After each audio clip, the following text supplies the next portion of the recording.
장이 끝나도 투자는 끝나지 않는다. 안녕하세요. 어예진의 방과 후 목돈연구소 어예진입니다.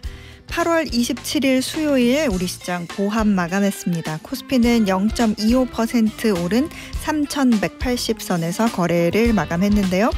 오늘 조선주 강세가 두드러진 모습 보였습니다. HD 현대그룹 조선부문 계열사 합병 추진 소식이 있어서 관련주 급등했고요. 덕분에 증시가 소폭 오른 그런 덕을 봤습니다. 코스닥은 어제와 거의 비슷한 0.01% 오른 801포인트의 거래를 마감했습니다. 원달러 환율은요. 2원 70전 오른 1,396원에 거래를 마쳤네요. 지금 이곳 목동의 기온은 31.9도. 다시 한여름으로 돌아온 것 같죠? 너무 뜨거워요. 네, 자, 어예진의 방과 후 목돈연구소 시작합니다. 홍대광의 잘 됐으면 좋겠다 띄워드리면서 어예진의 방과 후 목돈연구소 문을 열었습니다. 박성남님께서 이 방송 듣는 모든 사람들이 잘 됐으면 좋겠습니다. 소장님도 같은 생각이죠? 저도 당연히 같은 생각했죠. 여러분들이 잘 됐으면, 이 방송 들으시면서 잘 됐으면 하는 바람입니다. 제가 노래 나가는 동안 빵 터졌는데, 왜냐하면 이승재님, 우리 중학생이잖아요. 이승재님께서 저는 이제 평일 동안 빠짐없이 출첵할 건데요. 화요일이랑 목요일은 4시 15분까지 수업하거든요. 그러니까 저 좀 늦을 수 있어요. 월요일, 수요일, 금요일은 3시 20분까지 수업하니까 이렇게 보내주셨거든요. 네, 이승재 학생 알았어요. 기다릴게요. 제가 우리 이승재 학생 어방목 들으면서 정말 멋진 어른으로 성장할 수 있게 좋은 내용 가득 담아서 방송해 볼게요. 자주 만나요. 정효진님께서는 소장님 저 오늘 생일이에요. 와, 생일 축하드립니다. 생일도 어방목 들으면서 정보 쌓아갈 겁니다 해주셨는데 좋은 계획입니다. 생일 행복하게 보내세요. 축하드립니다.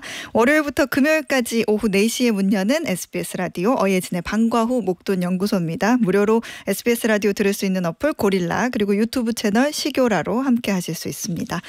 여러분 소식도 전해주세요. 단문 50원, 장문 100원의 유료 문자 샵 1035 무료 어플 고릴라로 보내주시면 됩니다. 소개도 해드리고 추첨해서 커피 쿠폰 보내드릴게요. 자, 오늘은 따끈따끈한 신간들 만나볼 수 있는 방과 후 북카페 갔다가 생생한 지구촌 소식들 대기하고 있는 글로벌 톡톡까지 들를게요.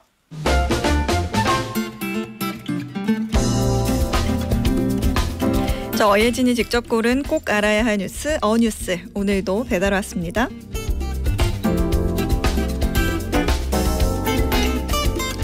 며칠 전 서울 강남의 한 대형 백화점이 국내 최대 규모의 식품관을 새로 열었습니다. 무려 2년간의 대공사를 통해 완성한 야심작인데요. 규모만 6,000평, 축구장 3개를 합친 만큼 넓습니다. 비싼 과일이나 반찬, 고급 식품만 파는 곳이 아니라 유명 셰프가 하는 맛집, 해외에서 이름난 식당이나 디저트 가게, 글로벌 식품 브랜드의 국내 1호점들이 줄줄이 들어와 있죠. 다른 백화점들도 마찬가지인데요. 동탄의 B백화점, 여의도의 C백화점 역시 축구장보다 넓은 식품관을 앞세워 미식 문화 공간을 내세우고 있습니다. 요즘같이 불황에 사람들이 백화점에 올까 싶지만 데이터는 정반대입니다. 지난해 백화점 3사의 전체 매출은 2%도 채 오르지 않았지만 식품 매출은 오히려 10에서 20%씩 늘었습니다. 옷은 잘 안 팔려도 밥은 항상 잘 팔린다는 겁니다. 패션이나 명품은 계절이나 세일 이벤트에 따라 손님이 들쭉날쭉하지만 먹는 건 경기 사이클에 상대적으로 덜 민감한 생활 필수제라 그렇습니다. 점심 저녁 한 끼를 해결하려는 직장인, 주말에 간단한 저녁거리를 포장해가는 가족 단위 소비자 덕분에 재방문율도 높습니다. 덕분에 고객층도 넓어졌는데요.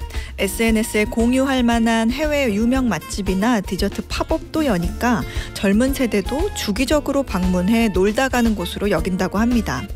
기존의 프리미엄 장보기를 원하는 중장년층 유입도 꾸준해서 세대를 아우르는 공간이 된 셈입니다. 이제 백화점 간다고 하면 쇼핑보다 먹으러 간다는 말이 더 잘 어울릴지도 모르겠습니다. 다만 아무리 식품관이 백화점 효자 매출이라고 해도 손님들이 밥만 먹고 돌아가 버리면 의미가 없겠죠.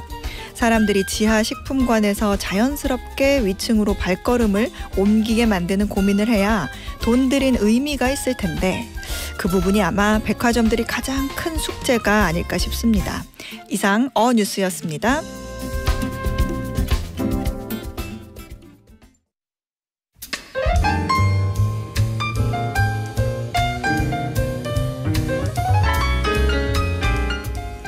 경제부터 인문, 사회, 문학, 자기계발서까지 다양한 책이 있는 방과 후 북카페. 오늘도 예스24 손민규 도서 MD가 책 소개해드립니다. 어서 오세요. 예, 안녕하세요. 예스24 도서 MD 손민규입니다. 네, 오늘 어떤 책부터 만나볼까요?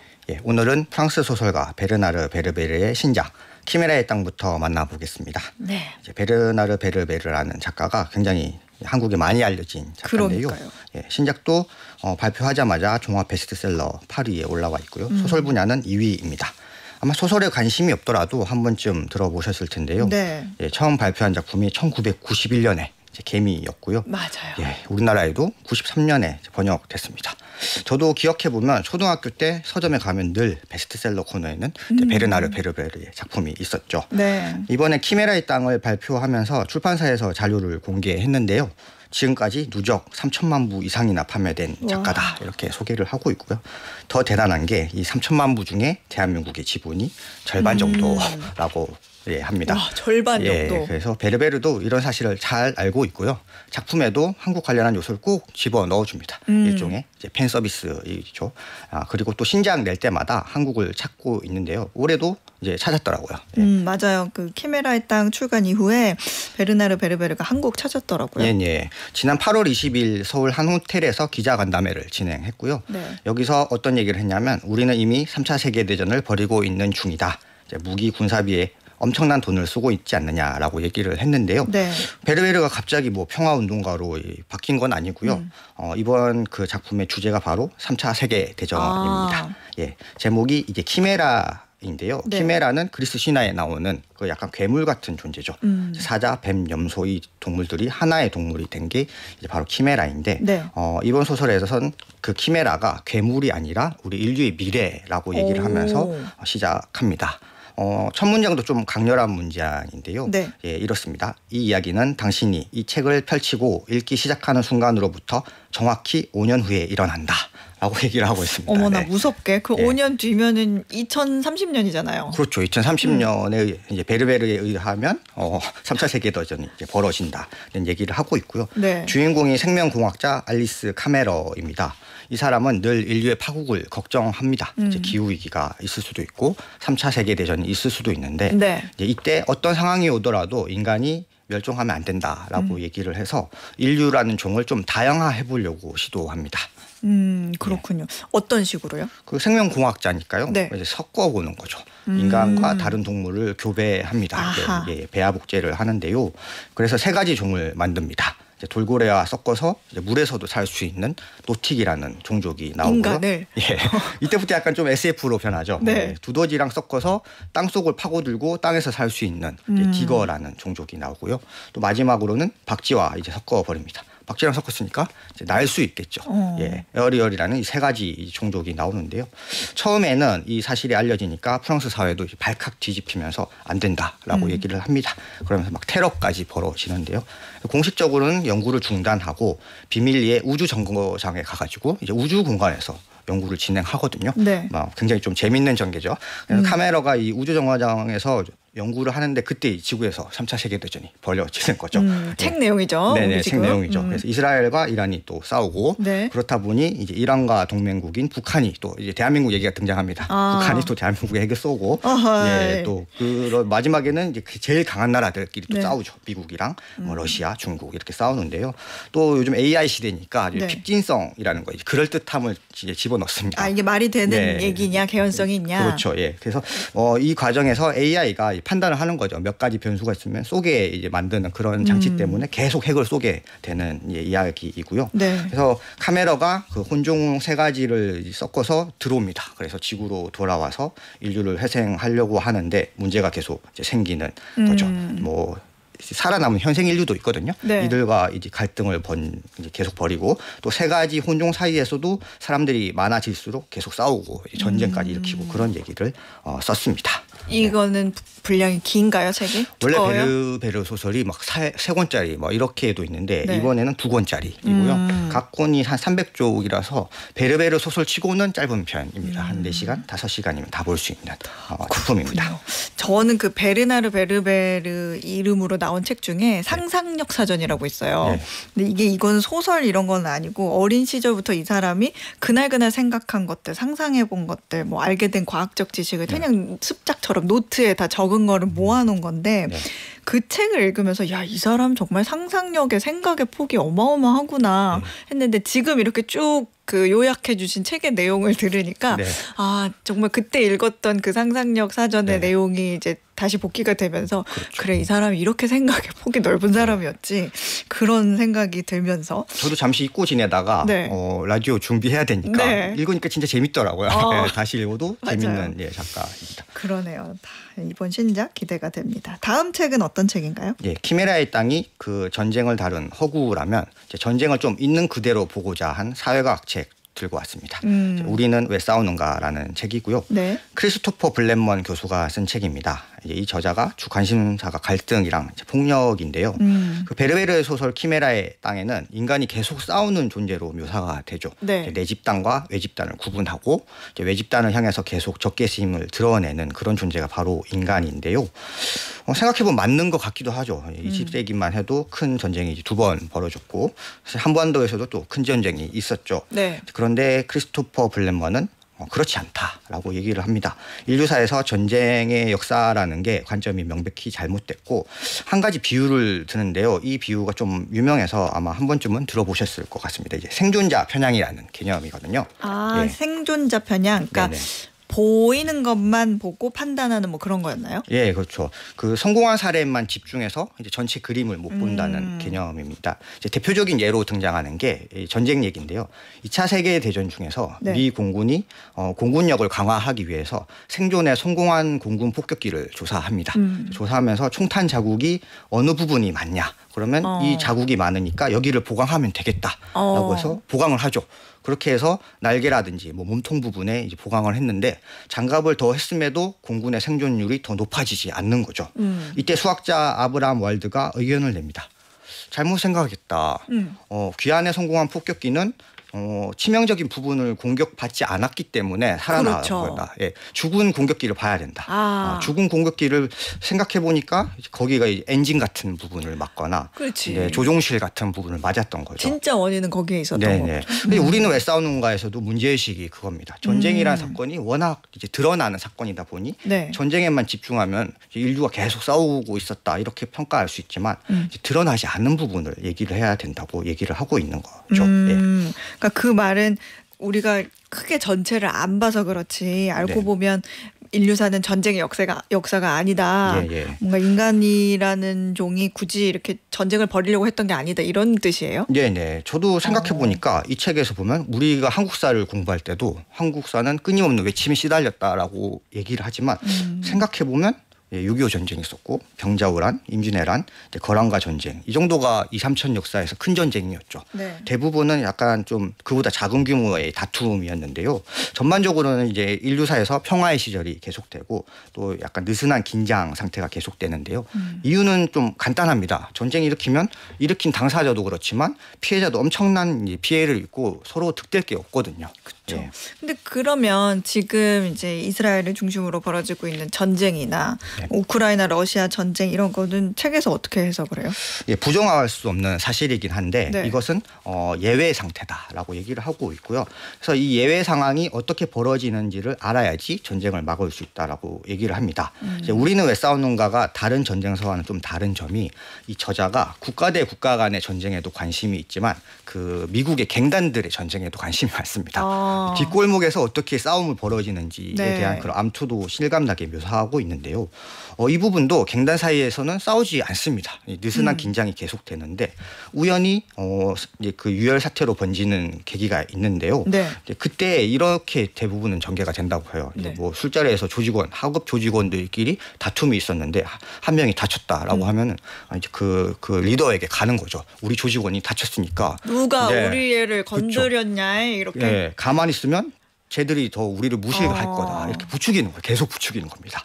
그리고 이른바 약간 예방 전쟁이라는 그런 개념도 있는데요. 쟤들이 더 커지기 전에 싹을 잘라야 된다 이런 식의 얘기를 하고 있습니다. 그래서 나라 간의 싸움도 전쟁도 이런 이유로 벌어진다고 하더라고요. 그렇군요. 네. 그러면 혹시 책에서 다룬 그런 전쟁 사례가 있어요? 대표적인 게 이제 이라크 미국 전쟁을 그렇게 보고 있는데요. 혹자들은 이라크 미국 전쟁에서 석유가 중요하다라고 이제 얘기를 하는데 이 네. 저자는 그렇지 않고 서로 부추긴 거죠. 미국 내에서도 이라크 계속 두다가는 핵까지 개발할 거다. 이제 사전 잘라야 된다 이런 얘기를 하고 또 이라크 계속 뒀다가는 미국의 입지가 흔들릴 거다 이렇게 얘기를 하니까 위신과 평판 때문에 전쟁을 결정했다 이런 식의 얘기를 좀 이제 보고 있습니다. 그렇군요. 네. 자, 이 사담 후세인 얘기가 책에 나왔는데 전쟁이라고 하면 보통은 이제 한 인물에 이렇게 초점을 맞추는 경향이 있죠. 뭐 이스라엘 같은 경우에도 네타냐후에 좀 맞추기도 하고.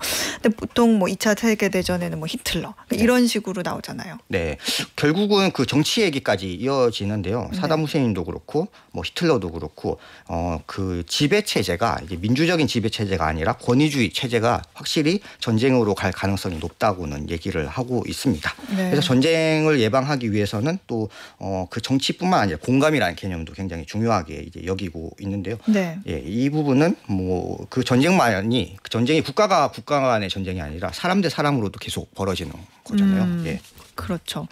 뭐 사실은 그런 경우 있잖아요. 이렇게 뭐라고 해야죠? 그러면 안 되는 걸 알면서도 아니면 뭐 굳이 그러려고 한 거는 아닌데 가깝고 좀 편하다는 이유로 상처를 주거나 아니면 상처를 받거나 그리고 그 과정에서 뭔가 그 의도나 진심은 그런 게 아닌데 오해를 하는 그런 경우도 있잖아요. 예, 그래서 1962년에 에런 백이라는 이제 의사가 그 현상을 발견하고 이제 인지행동 치료라는 개념을 적용을 하는데요.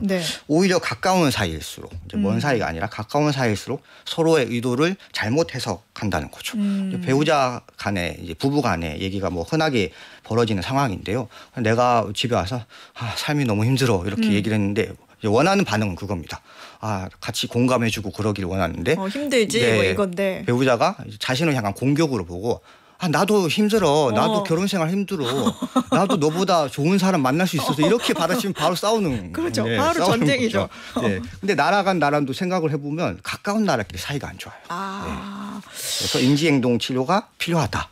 서로 대화를 좀 많이 하고 그런 노력이 필요하다는 얘기를 하고 있는 책입니다. 김용고님이 4명이서 같이 한조가 되어서 일하는데 두 패로 갈라져서 사이가 좀 서먹해요. 잘 지내고 싶은데 자꾸만 어긋나네요. 기분이 우울합니다 해주셨는데 그래서 그러게요. 이게 국가 간 어떤 집단 간에 또 오해가 좀 이런 전쟁이나 갈등으로 벌어질 수 있는데 인지행동 치료가 어떤 국가 차원에서도 필요하다 이런 내용인 것 같네요. 다음 마지막 책 만나보겠습니다. 약간은 좀 희망에 관한 책을 전해주고자 주식 관한 책을 들고 왔고요. 지금 종합6위 경제경영 2위에 올라있는 화제작입니다. 주식 투자의 기쁨이라는 책이고요.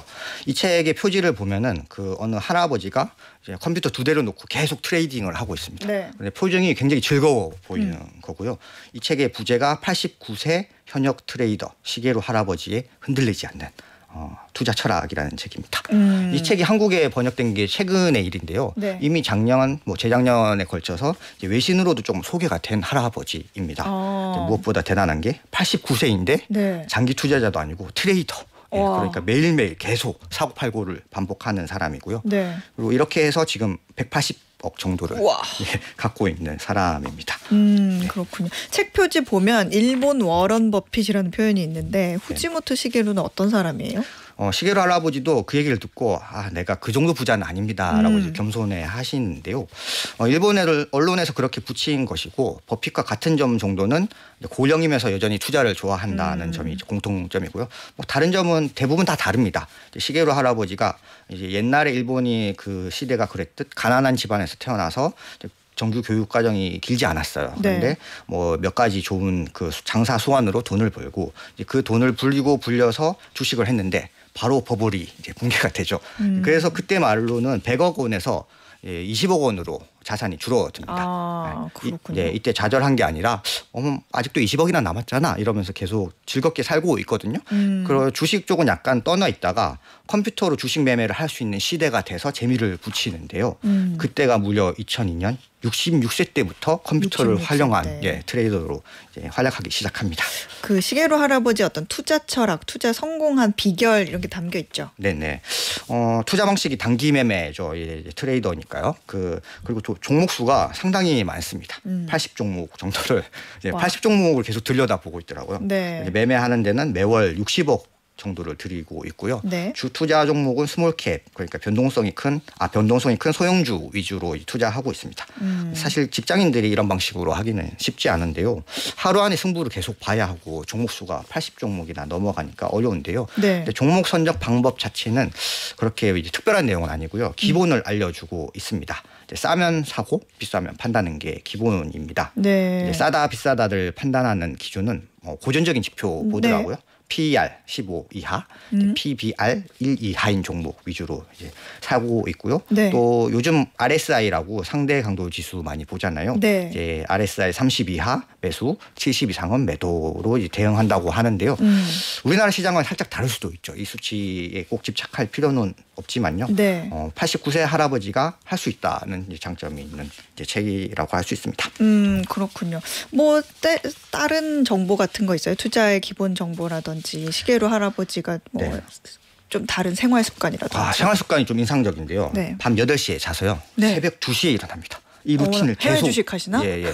일단은 그 일본장도 미국장과 연계되기 때문에 네. 미국장부터 보고 네. 정보 계속 얻고 이제 그때부터 투자를 계속 하고 있더라고요.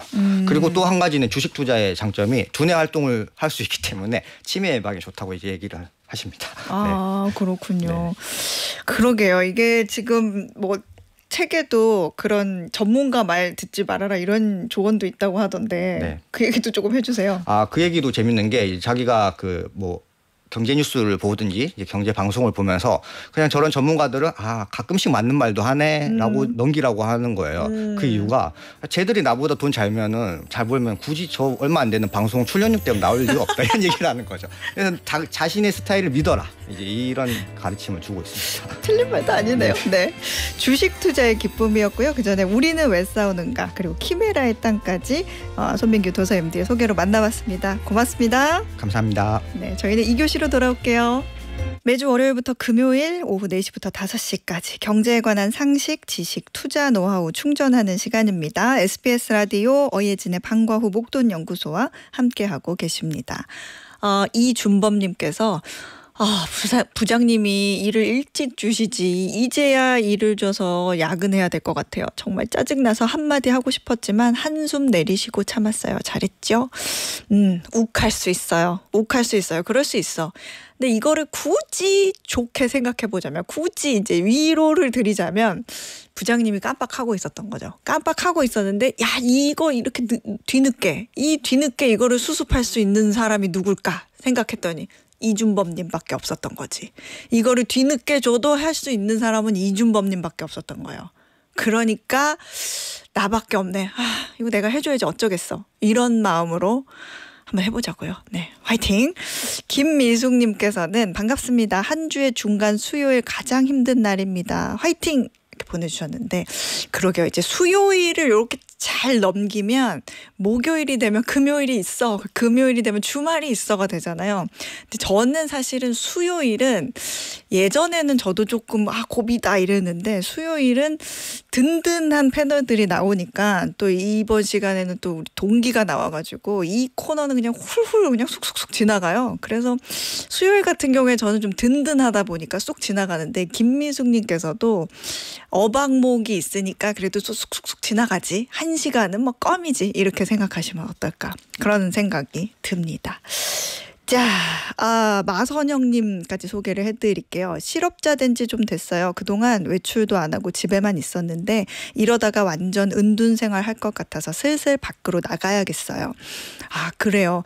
그동안 좀 기분도 축축 처지고 용기도 안 생기고 그래서 집에만 있었을 수도 있고 몸이 그랬을 수도 있어요. 몸이 너무 지쳐서 아무것도 하고 싶지 않아서 그냥 집에서 좀 쉬어야겠다라고 해서 몸이 그렇게 반응했을 수도 있는데 이제 날씨 조금 선선해지고 저녁 때는 좀 바람도 불고 하니까 밖으로 나가시면서 좀 산책도 하시고 저 러닝 하거든요. 근데 스트레스 받을 때 생각 없이 뛰면 또 그렇게 괜찮더라고요. 러닝 추천합니다. 네, 자 화이팅입니다. 오늘의 퀴즈 풀고 자 2교시로 넘어가 볼게요. 한국을 대표하는 영화 감독 박찬욱 감독의 새 영화 어쩔 수가 없다가 세계 3대 영화제 중 하나죠. 베니스 국제영화제의 경쟁 부문에 진출했습니다. 전 세계에서 출품된 21편의 영화와 함께 베니스 국제영화제의 최고상인 이 상을 두고 경쟁을 벌이게 됐는데요. 여기서 퀴즈. 베니스 국제영화제의 최고상으로 박찬욱 감독의 신작 어쩔 수가 없다가 경쟁 후보로 오르게 된 이 상의 이름은 무엇일까요? 힌트를 드리자면 이 트로피가 그 베네치아의 수호성인 성 마르코를 상징하는 날개 달린 사자의 모습을 하고 있다네요. 날개 달린 사자. 자, 보기 나갑니다. 1번 황금 박쥐상, 2번 황금 곰상, 3번 황금 사자상. 다 알려드렸죠? 거의. 정답 아시는 분들은 단문 50원, 장문 100원의 유료 문자 샵 1035나 무료 어플 고릴라로 보내주세요. 당첨되신 분들 중에 추첨해서 편의점 상품권 보내드리겠습니다.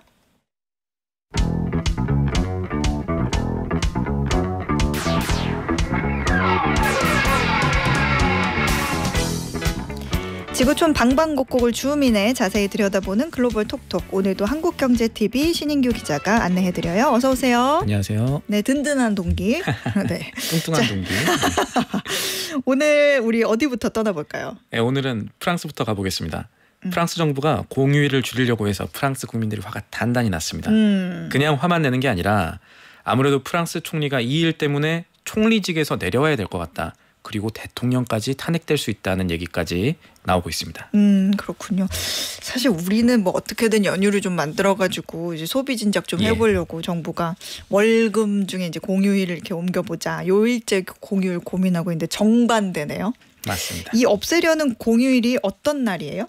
정부가 평일로 돌리려는 날들이 이 4월 부활절 주간의 월요일이랑 제2차 승전 기념일, 그러니까 세계대전 승전 기념일을 휴일로 지정했던 걸 공휴일에서 평일로 돌리려고 하는데 네. 4월, 5월 휴일을 프랑스가 지금 없애려고 하는 거죠. 프랑스가 뭐 원래 공휴일이 많아서 좀 줄여야 되는 그런 상황이에요? 그건 아닌 것 같아요. 유럽 옆 나라들이랑 비교를 해보면 공휴일 자체가 많은 나라라고 하기는 좀 어렵습니다. 이탈리아 같은 경우가 1년에 법정 공휴일이 12일이고 독일은 이제 그 주마다 공휴일 다르긴 한데 네. 연방 공휴일은 1년에 9일이래요. 그러니까 만약에 정부안대로 공휴일 이틀 줄어들면 프랑스 쉬는 날 수는 독일과 같아지는 정도의 수준인 거죠. 참고로 우리나라 법정 공휴일은 15일 정도 됩니다. 1년에. 근데 그래서 우리가 프랑스보다 더 낫냐? 네. 그거는 좀 생각해 봐야 될 게 있는 게 프랑스 국민들이 공휴일에 쉬는 거 말고도 휴가를 세계에서 제일 길게 쓰는 사람들이거든요. 그렇죠. 프랑스가 법으로 정한 유급 휴가가 1년에 30일입니다. 우와. 최소예요. 정규직이든 계약직이든 아르바이트 등 1년에 30일의 휴가를 갈 수가 있는 겁니다. 이게 프랑스 법이 정한 최소고요. 휴가 한 번에 24일씩 연차를 몰아서 쓸 수도 있어요. 그리고 좀 좋은 회사는 여기에 더해서 휴가를 더 주기도 합니다. 이야. 거기다가 남으면 당연히 우리도 그런 것 있지만 휴가 안 쓴 만큼 돈으로 받을 수도 있고 뭐 대신에 프랑스 사람들 사는 모습 보면은 뭐 휴가 아껴서 돈 받을 생각 연말에 안 하고 남김없이 연차 잘 쓰는 것 같습니다. 부러운 일이죠. 근데 이래서 공공 업무가 거의 한두 달 동안 안 된다는 거 아니에요? 그런 얘기들 많더라고요. 맞아요. 예. 근데 아무래도 프랑스라는 나라 자체가 어떤 노동의 권리, 뭐 휴식의 권리 이런 거를 거의 뭐 일종의 문화적 자부심 같은 걸로 여기는 성향도 있어가지고 근데 이런 분위기에서 공휴일을 줄인다? 이거는 왠지 좀 사회적인 저항이 클 것 같은데 그거를 감안해서라도 줄이려는 이유가 있어요? 그렇죠. 그게 포인트죠. 왜 정부가 인기 없는 행동을 하느냐. 그럼 인기 없을 만큼 중요한 일이 있다는 건데 그게 네. 결국 경제입니다. 프랑스 정부가 진 나라빚을 줄이려고 하다 보니까 공휴일도 좀 줄여야 된다라는 얘기들이 나온 거예요. 아, 빚이 많아서. 빚이 많아서 맞아요. 공휴일 이틀을 평일로 돌리면요. 그 자체로 우리 돈으로 조 단위의 이 재정 지출을 좀 줄일 수 있는 효과가 있다는 게 프랑스 정부 측의 설명입니다. 그러면 프랑스의 나라빚 얼마나 되냐 봐야 되거든요. 네. 현재 프랑스의 GDP 대비로 프랑스의 이 재정 적자 비율이 한 6% 정도 됩니다.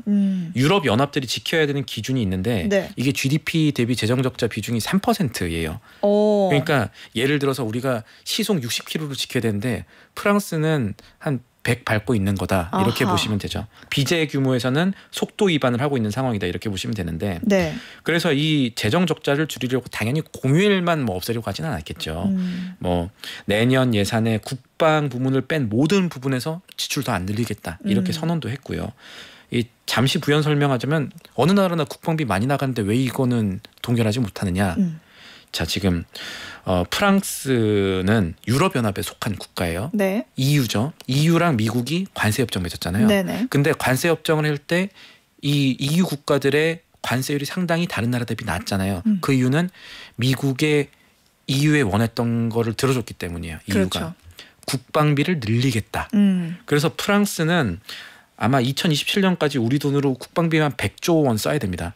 이야. 2017년이랑 비교하면은 2배 가까이 늘게 되는 거예요. 국방비 예산을 그래서 프랑스가 못 줄여요. 이것도 사실은 지금 프랑스 상황에서 뼈가 아픈 거죠. 그러겠네요. 이제 프랑스가 진 그런 빚 전체가 얼마나 되느냐. 네. 1분기 기준으로 우리 돈 5천조 원을 넘은 상황입니다. 5천조 원. 그래서 지금 정부가 허리띠를 졸라매야 됩니다. 여러분 이렇게 나서면서 예산도 동결할 뿐만 아니라 공공기관 사람 줄이겠다 이런 계획도 발표했는데 자 여기서 프랑스 국민 입장에서는 아니 그 알겠고 공휴일 줄인다고 이렇게 돼버린 거예요. 이게 뭐랑 상황이 비슷한 것 같냐면 네. 왜 예전에 우리나라가 미세먼지 한참 문제됐을 때 네네. 미세먼지 줄여야 됩니다. 이래서 정부가 미세먼지 절감 정책을 추진하겠다 이랬잖아요. 근데 그때 정부 보도자료 중에 하나가 미세먼지 요인이 우리 국민들의 생활 습관 중에 하나 고등어를 많이 구워서 그렇다. 기억하세요? 기억나요. 그때 이게 사실은 그 미세먼지 당시 요인이 국내 뭐 사실은 보일러 쪽이 많았죠. 국내 가구에서 나온 게 맞기는 맞았어요. 그래서 그걸 네. 줄여야 되는 거는 맞았는데 엉뚱하게 고등어라는 워딩 하나에 이게 너무 많이 튀어버리니까 아니 정책 말이 되느냐. 발끈하죠. 발끈하게 되고 이 정책 자체가 힘을 잃었거든요. 이거랑 비슷한 일이 지금 프랑스에서 공휴일을 걸고 일어난 게 아닌가 이렇게 볼 수도 있어요. 구체적으로 프랑스 경제는 좀 수치로 봤을 때 어느 정도의 상황이에요? 전 세계적 강대국이 G2라고 하잖아요. 네. 미국과 G2, 미국과 중국. 그러면은 유럽 연합 안에서 프랑스의 위치는 빅2입니다.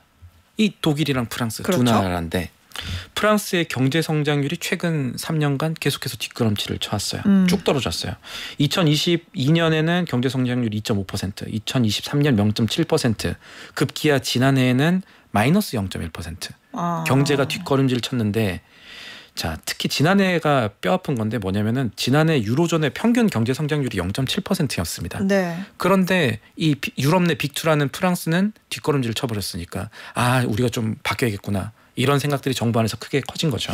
그러네요. 우리도 뭐 0.9로 내려갈 것 같다고 큰일 났다고 걱정인데 프랑스는 뭐 마이너스면 상황이 더 안 좋네요. 근데 지금까지 들은 얘기로만 이렇게 생각을 해보면 프랑스 사람들이 공휴일 줄이는 거 엄청 싫어할 것 같은데. 진짜 싫어요. 그러니까 여론조사 결과가 이번 주에 나왔어요. 네. 당연히 어느 나라 사람이든 당연히 반대가 우세하긴 하겠죠.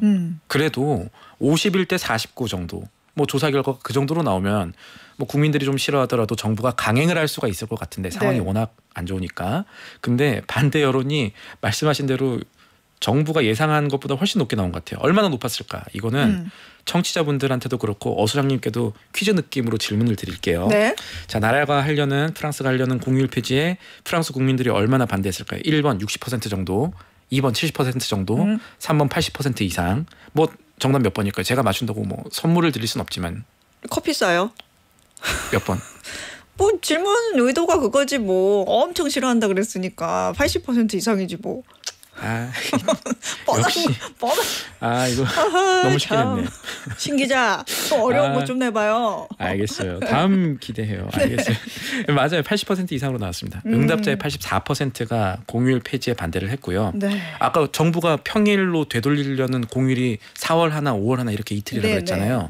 그러면은 여론조사에서 이틀 중에 하루만 없애는 건 어떻게 생각하세요 했더니 여전히 단호하게 80% 이상이 반대를 했습니다. 하루만도 안 된다. 안 되는 거예요. 이 정도면은 이 나라 어려우니까 우리 국민들도 프랑스 사람들도 허리띠 졸라매고 좀 정부 정책에 부응하자라고 하는 사람들이 프랑스 안에서는 이 사람 이상한 사람이네라고 취급받는다는 뜻이겠죠.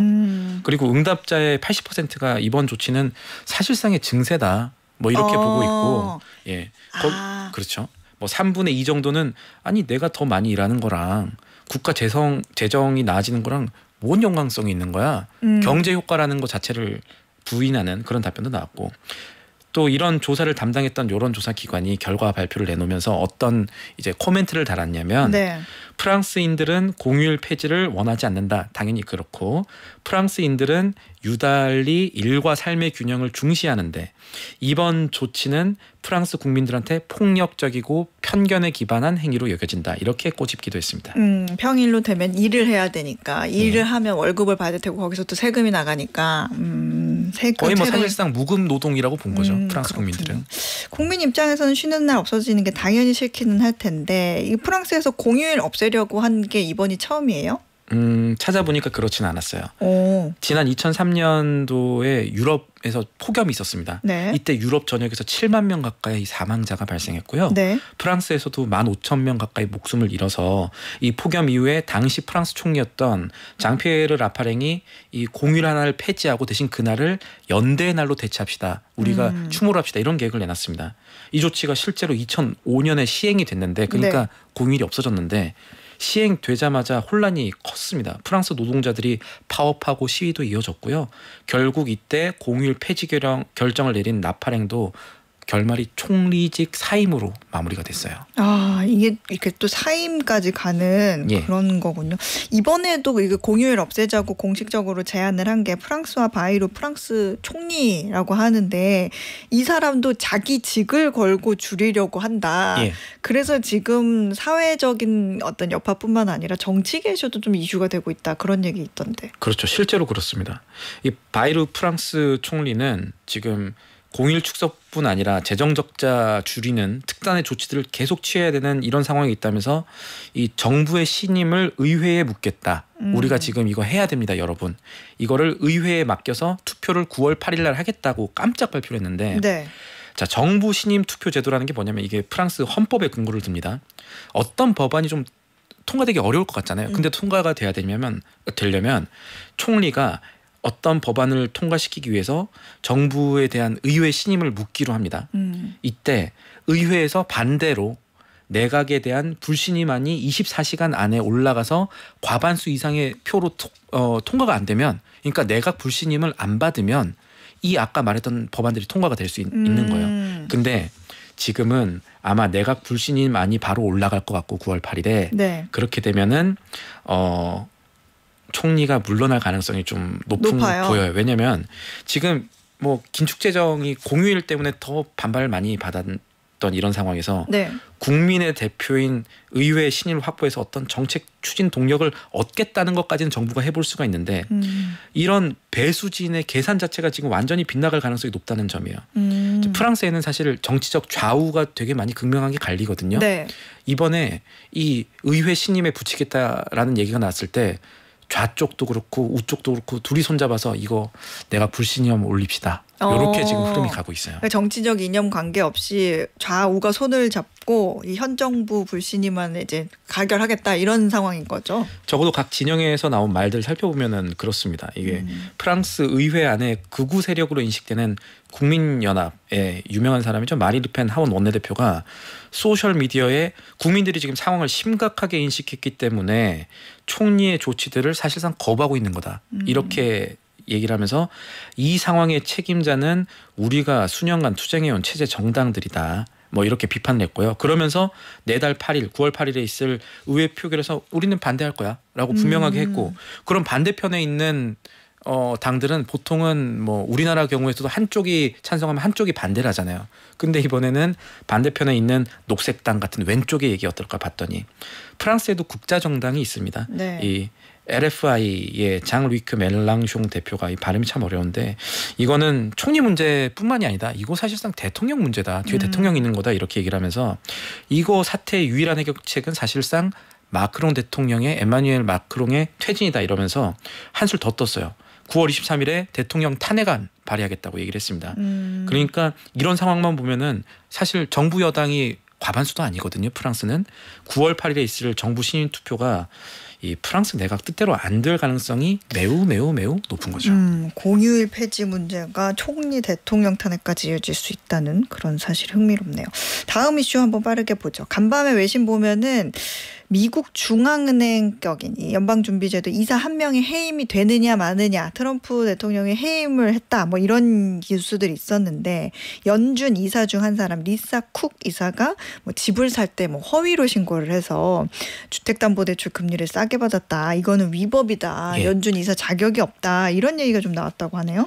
맞습니다. 그래서 정부 쪽에서는 해임을 시키려고 하고 리사 쿡 이사는 당사자는 이거 사실 아니다. 나는 법적으로 대응하겠다 이렇게 맞서고 있는데 자 어떤 내막이 있냐면 우리나라도 그렇습니다. 은행에 주택담보대출 받을 때 네. 내가 직접 살 집이라고 하면 금리를 좀 은행에서 싸게 적용을 해줘요. 뭐 투자 목적으로 적용을 하려면은 산 집이면 금리 당연히 좀 더 높게 적용을 받는데 근데 리사 쿡 이사는 실거주 용도로 서류를 제출하고 대출 받아놓은 다음에 실제로는 지난 2022년에 부동산 한 건을 임대로 내놨다는 거죠. 본인이 직접 산다고 해서 대출 받아놓고 임대로 내놨으니까 이거 법 위반 아니냐 물러나라라는 게 백악관 쪽의 입장이고 리사 쿡 입자는 이거는 내가 잘못한 거 아니다. 나는 해임에 불복한다. 법적으로 따져보자. 이렇게 맞서고 있는 상황이에요. 연준 이사가 지금 7명인데 이 사람 하나 해임되는 게 전 세계 언론에 막 도배될 만큼 그렇게 중요한 일이에요? 중요해요. 판도가 바뀔 수 있어요. 쉽게 말해서 지금 축구로 치면 페널티킥이 불린 상황이다라고 볼 수 있어요. 뭐 골을 넣을지 아닐지는 봐야겠지만 왜냐면 아까 7명이라고 했죠. 이사진들. 네.